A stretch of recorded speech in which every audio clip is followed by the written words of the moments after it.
Well, welcome to another Memphis Monday 111. Today we're going to be, this is part one of a series, part one of two, building 130 feet of wooden fence. Plus, we're going to be building 3 gates, 2 people gates and 1 vehicle gate. So it's a pretty big job, and you know, I think we're going to get a lot of takeaways. But we're not going to get anything done unless we do what? That's right. We need to knock off the chatter and get to work. Well, here's the fence we're putting up. It'll be 15 posts, actually 17 posts, about 130 feet.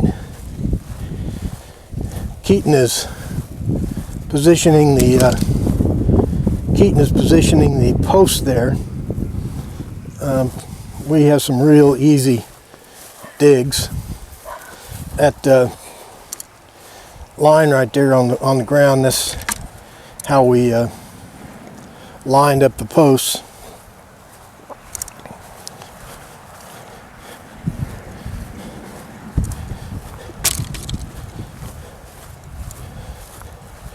Down here at this end, we'll have an end post, a corner post right there, and then a regular post, and we'll have a gate post right there. We'll be putting a gate in right here in this corner, then a section of fence, and then we'll be putting a double gate down here at this end down here.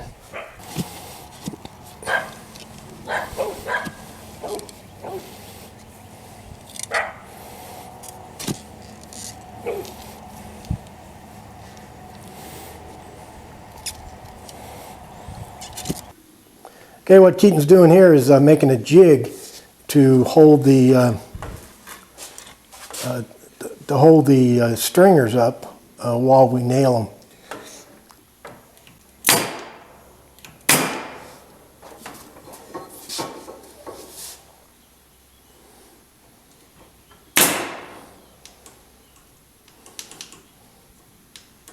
You gotta lift it up.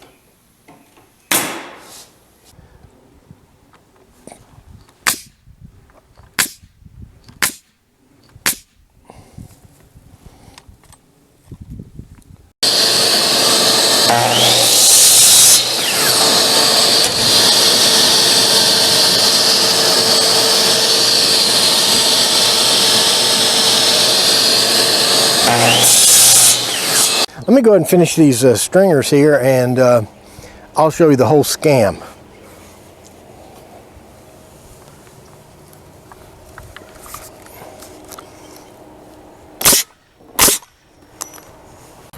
Okay, the first part of the project here, the thing we got to do today is we got to put this is a 12.5 foot gap right here. This will be a vehicle gate, and I'll be putting a double gate in here. Then right down from that, about 8 feet down, there's another 5.5 foot gate. Actually, a 5 foot gap here. We'll be putting a gate in here. So here's that gap right there. Then we go into the long fence, and until we get down to that gate we were just working on. Let's go ahead and look at that. And then finally we have this gate here. This too is 5 feet, 5 feet 2 inches gap right here. So let's look at all the gates, and okay, let's do a gate count here and show you how many gates this little side yard's going to have. First we got that big vehicle gate down there. That'll be a double gate. Then we have a people gate in the corner down there.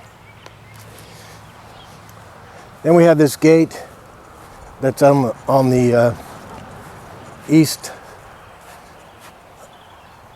of the fence here in the center. And we have this gate we built a few weeks ago on this section of the fence. We already installed that. Then we have another gate down there, And finally, we have the woven wire, the chain link gate right here. So that's a total of 6 gates.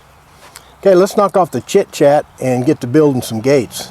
Okay, what I'm going to do here is let's build this double gate first, because it'll probably be the hardest. And so let's do it while we're still fresh.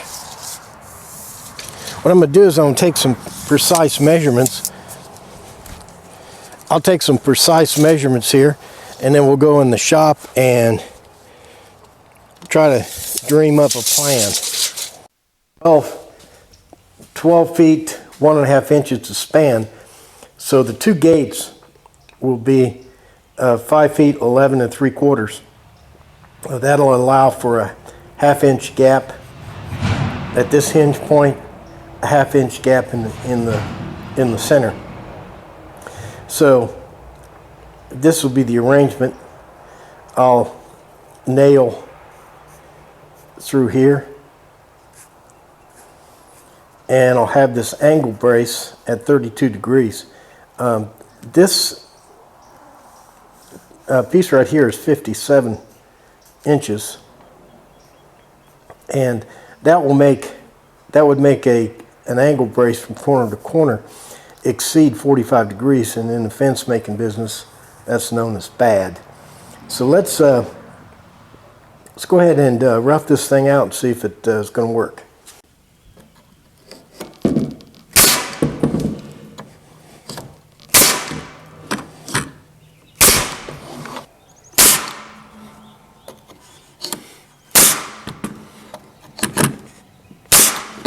Here I'm putting in the cross braces. These are 30 degrees, and I'm going to put in 2. That one over there probably won't do much, but we'll give it a try.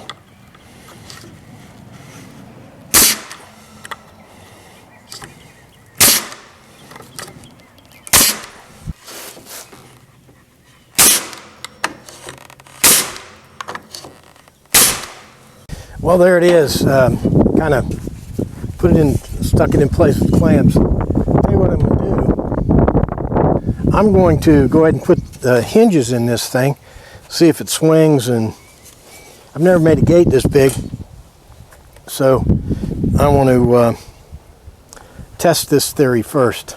These are large stainless steel hinges. I'm not using the screws that came with it. I haven't had much luck with them. They're stainless steel screws, and they seem like they're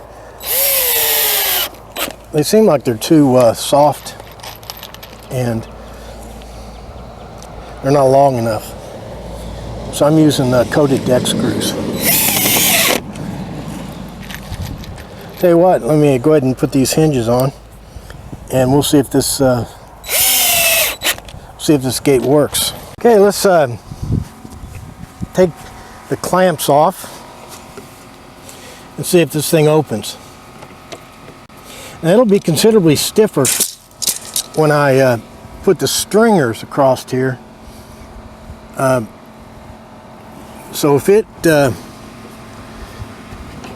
I may have to jack it back up when I put the stringers on, but if it holds now without the stringers,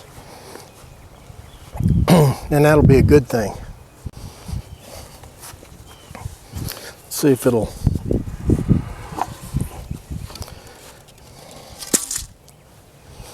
There we go. So there we go. Let me get these shims out of here.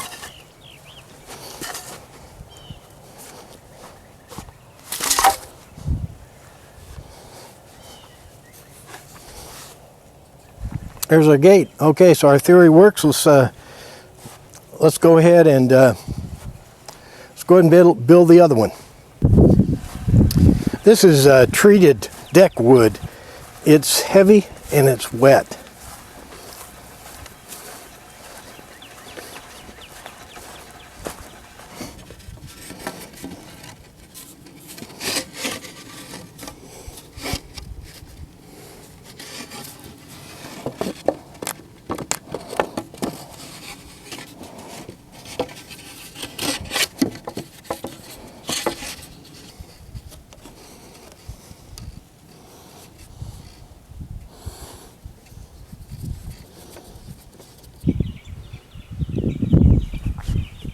What you saw me doing was shimming up this left gate here, but I had to turn the camera off because these two corners weren't lining up. This one here on the right was about a ½ an inch higher.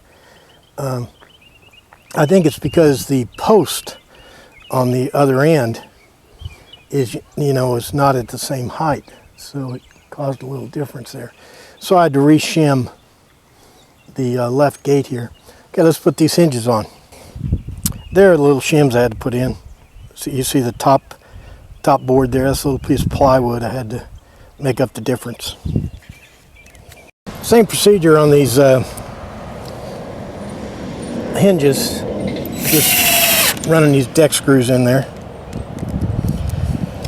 You probably noticed that I have my gates hung on these double wide heavy duty posts. Let's finish the hinges here, and then we'll go over to the I'll show you why we're doing this. Now here's a gate we put in some time ago, and we even repaired it in video, and this is just a regular line post. And let me show you what happened. Okay, I'm going to show you the entire length of that post. Look at the cracks. All the way down, cracks. That's from the weight of the gate pulling against that post. How we solved the problem is we installed this turnbuckle. Let me go show you a gate even worse than this. Yeah, this is a gate we installed about 2.5 years ago. The gate's not sagging, but I hung the gates on those line posts and I thought it'd be okay because they were small gates, but I was wrong. See, what happens is those line posts, they'll sag in, and they don't have to sag in very much. If they sag in 1/8 of an inch on both sides, that means it's going to be 1/4 of an inch at the center. And you can see we got a bigger gap down there at the bottom than we do at the top because those gates have sprung in. Functionally, it's not a real big issue because I don't use these gates very much, but it's still a issue. Use the bigger post to anchor your gates. Okay, here I'm installing the stringers. Down here at this end, I just got one nail in there, and down there at this end, I just put a screw into the thing lower than what's going to be level. Then I put my level here and lift it up until it's level, and then fire the nails in.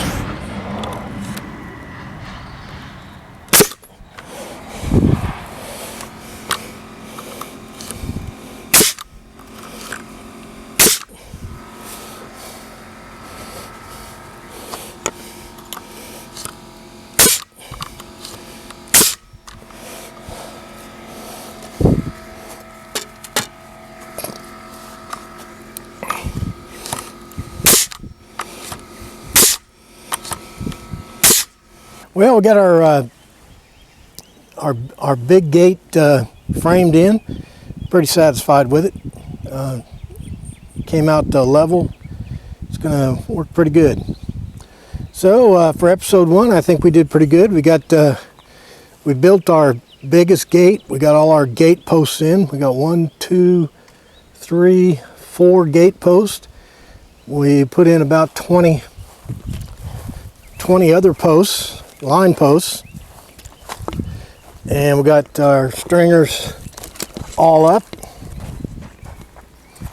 Next week we should finish that gap down there and finish that gate right there.